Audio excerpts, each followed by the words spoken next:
சேலம் மாவட்டம் ஆத்தூர் தாலுகா கோலமேடு கிராமத்தில் சேர்ந்த ராஜமாணிக்கம் என்பவர் கடம்பூரில் சேர்ந்த பட்டாசு தொழிற்சாலையில் வேலை செஞ்சுக்கிட்டு இருந்தார்.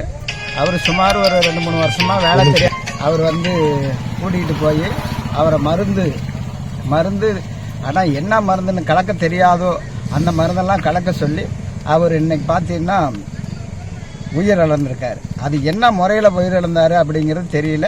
அவங்க அந்த போட்டி, அதாவது பட்டாசுன்னா அவங்க போட்டி போகுது, இங்கே போகுது, அவங்க வெடிக்கிறாங்க, இவங்க வெடிக்கிறாங்க, அதில் இவன் ஒரு மிகப்பெரிய பேர் வாங்கணும் அப்படிங்கிறதுவசரம் தேவையில்லாத ஒரு மருந்தெல்லாம் கலக்க சொல்லி இன்றைக்கி அவர் ஒரு பெரிய உயிரிழப்பு ஆகியிருக்கார்.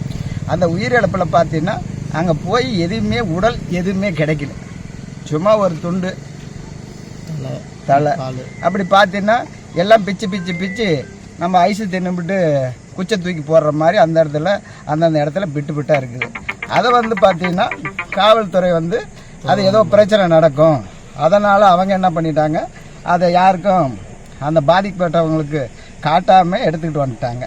அதை எடுத்துகிட்டு வந்தோடனே பொதுமக்கள் எல்லாமே அந்த குடும்பத்தாரும் சேர்ந்து இந்த வழிமறித்து அப்புறம் சரிங்க நாங்கள் ஒத்துக்கிட்டோம் அப்படின்னு சொல்லி திரும்ப காவல்துறையையா அவங்க பார்த்து திரும்ப அந்த பாடியை நாங்கள் வாங்க உங்களுக்கு அங்கே காட்டுறோம் அப்படின்னு சொல்லி அந்த பாடியை எடுத்துகிட்டு போயிருக்காங்க. ஜிஹெச்சுக்கு எடுத்துகிட்டு போகிறோன்னு சொல்கிறாங்க. ஆனால் எங்கே எடுத்துகிட்டு போகிறாங்க, என்ன நடக்குங்கிறது தெரியலைங்கய்யா. அதனால் அந்த கவர்மெண்ட் இன்றைக்கி அந்த பட்டாசு ஆலைக்கு அவங்களுக்கு அதுக்கு உண்டான நடவடிக்கை எடுக்கணும். அந்த பாதிக்கப்பட்டவங்களுக்கும் ஏதோ உதவித்தொகை, அவங்க 2 பிள்ளைங்க எதுவுமே வசதி இல்லை, அவங்க ஒரு கொத்தடி மாதிரி அவர் வேலை செஞ்சுக்கிட்டு இருந்தார்.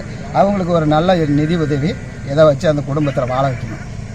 சேலம் மாவட்டம் கெங்கவள்ளி தாலுகாவுக்கு உட்பட்ட கடம்பூர் கிராமத்தில் கடந்த 20 வருடங்களுக்கு மேலாக அரசு விதிமுறைக்கு அப்பாற்பட்டு பட்டாசு தொழிற்சாலை நடத்தி வருகிறார்கள். அதில் பணியாற்றக்கூடிய அந்த பணியாளர்கள் முறையான வேலை தெரியாத பணியாளர்களை வைத்து அவர்கள் தொழிற்சாலை நடத்தி வருகிறார்கள். அந்த உரிமையாளர் பெயர் மணி அவர்கள், மணி பயர் ஒர்க்ஸ் அப்படின்னு சொல்லி அவங்க ஒர்க் பண்ணிட்டு இருக்காங்க. அதில் பார்த்தீங்கன்னா தொழிலே தெரியாத ஒரு நபர்களை வச்சுட்டு இன்னைக்கு பண்ணிட்டு இருக்காங்க. இதில் பார்த்தீங்கன்னா இன்னைக்கு சுமார் ஒரு 4 மணி அளவில் பார்த்தீங்கன்னா ஒரு தொழிலாளி ஆத்தூர் தாலுகாவை சேர்ந்த, சேலம் மாவட்டம் ஆத்தூர் தாலுகாவை சேர்ந்த கூலமேடு ராஜமாணிக்கம் 45 வயது மிக்க அவர் பார்த்தீங்கன்னா இன்னைக்கு ஏதாவது தவறான முறையில் ஏதாவது வெடி விபத்து ஏற்பட்டு அந்த இடத்துல அவர் உயிரிழந்துட்டார். அதற்கு பார்த்தீங்கன்னா அரசு என்ன நடவடிக்கை எடுக்குமோ அதை எடுத்து அவர் குடும்பங்களுக்கு அவங்களை வழிவகுக்குமாறு உங்களை அன்போடு கேட்டுக்கொள்கிறோம்.